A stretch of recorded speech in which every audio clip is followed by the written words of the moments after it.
बिस्मिल्लाहिर्रहमानिर्रहीम। अस्सलाम वालेकुम नाज़रीन, पाक भारत जंग की ताज़ा तरीन अपडेट मेरे पास आई है, आपकी खिदमत में पेश करने वाला हूँ। पहली बात तो मैं आप ये लोग जानना चाहते होंगे कि पाक भारत जंग के पीछे आखिरकार है कौन, कौन से वामिल इस वक्त कार फरमा है, वो मैं आपको अपने प्रोग्राम में बताऊँगा।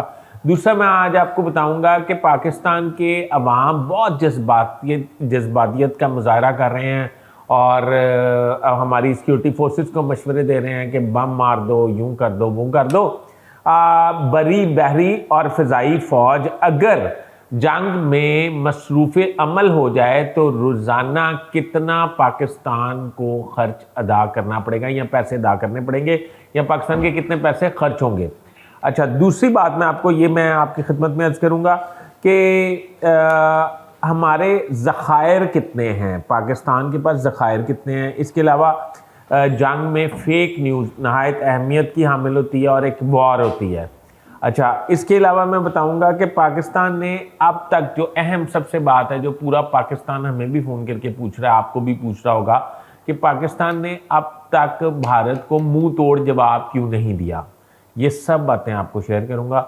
बराए मेहरबानी मेरा चैनल सब्सक्राइब कर लीजिए, बेल आइकन के बटन को दबा लीजिए, मैं आपका बड़ा मशकूर रहूँगा। बिस्मिल्लाहिर्रहमानिर्रहीम।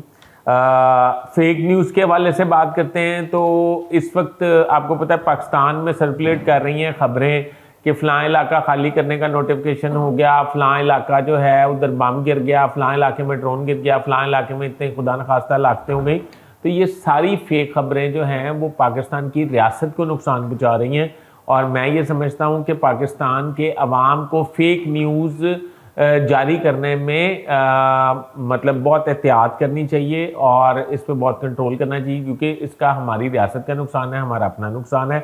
और कोई ऐसा नोटिफिकेशन शेयर नहीं करना चाहिए जो तस्दीकशुदा ना हो। ये इस्लाम में भी है और ये पाकिस्तान के आइन में भी है, और वैसे भी पाकिस्तानियों को ये चाहिए कि वो अगर हमारी सिक्योरिटी फोर्सेस का, हमारी रियासत का शाना बशाना साथ देना चाहते हैं तो उसका तरीक़ाकार यही है कि वो अपना हिस्सा इस तरह डालें, कोई फेक न्यूज़ जो है उनके अकाउंट से आगे ना जाना पाए।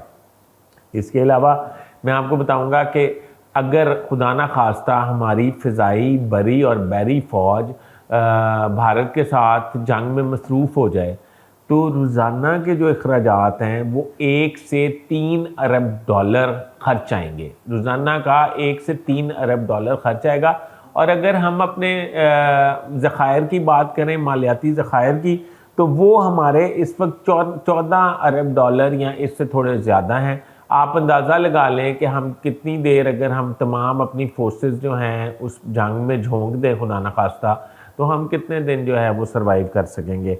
इसके अलावा मतलब मैं आपको ये बताना चाहूँगा कि ये जो असल में पाक भारत जंग है, इसका जो मामलात हैं, इसके मतलब अभी तक की जो मुझे समझ आ रही है बात, वो ये आ रही है कि मेरी तहकीक के मुताबिक, मैं आपको तहकीक करके बता रहा हूँ, बड़ी मुस्तनद बात बता रहा हूँ कि पाक भारत जंग जो है ये एक ख़ित्ते की जंग जो है वो उसका मतलब एक डिज़ाइन जो है वो बनाने की कोशिश की जा रही है। आप अगर समझ रहे हैं कि सुपर पावर जो है वो पाकिस्तान और भारत की सुलह करवाना चाहती है, तो मेरे ख्याल उनके लिए एक टेलीफोन कॉल काफ़ी थी, दोनों ममालिक के वज़राए ख़ारजा को या सरबराह ममलिकत को फ़ोन करना और अमन की पेशकश करना, और ये बात ख़त्म हो जाती।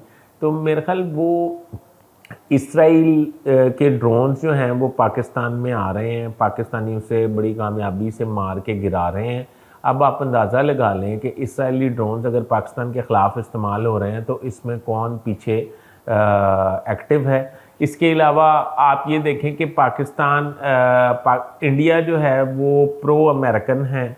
उसके अलावा आप देखें कि ईरान जो है, ईरान से अमेरिका कुछ तहफ़्फ़ुज़ात रखता है, ईरान के साथ कुछ मायदे वो करना चाहता है।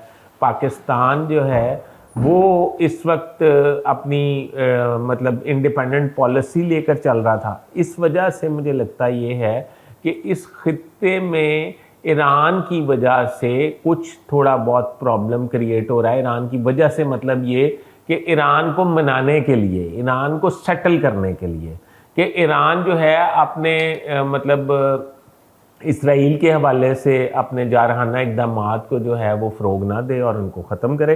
अब अगली बात ये है कि जो मैं आपको बताने वाला था कि अभी तक पाकिस्तान ने भारत के इस जारियत का, इस दहशतगर्दी का मुंह तोड़ जवाब क्यों नहीं दिया।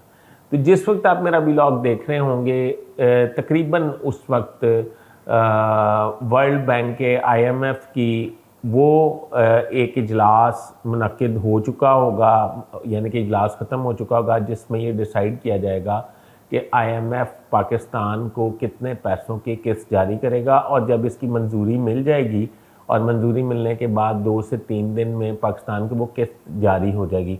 जब ये किस्त जारी हो जाएगी तो पाकिस्तान इस पोजीशन में आ जाएगा कि भारत की दहशतगर्दी का मुंह तोड़ जवाब दे सके।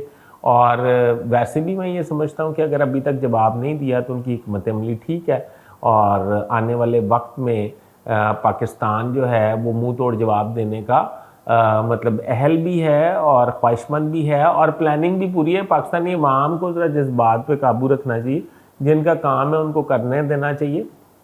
पाकिस्तान की अफवाज जो हैं वो बहुत मतलब एक्सपर्ट हैं। पाकिस्तान की फ़ज़ाइया की दुनिया में तारीफ़ हो रही है जो पाकिस्तानी फ़ज़ाइया ने इंडियन फ़ज़ाइया के साथ किया है।